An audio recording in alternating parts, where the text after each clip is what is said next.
המטרה שלנו הייתה באמת להביא את השחקני טופ בשנתון, במקרה זה שנתון 2009, ולייצר להם מעטפת כזאת שתיתן להם את כל המענה שהם צריכים, במקום שילכו למאמן כושר בנפרד ולחדר כושר לבד, הם מקבלים את כל זה פה, החל מבנייה גופנית, אם הם מגיעים לאימון, שעה וחצי לפני האימון,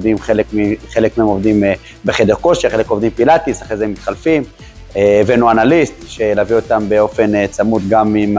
הנתונים שיש לנו של הצ'יפים, גם עם הוידאו האישי, כל שחקן קיבל פה וידאו אישי, צוות רחב שעובד על המגרש. באמת, המטרה הייתה לקחת את הקונספט הזה של המחנות בקיץ, לעשות איזשהו מחנה ביוטיק, שייתן לשחקנים את כל מה שהם צריכים במקום אחד.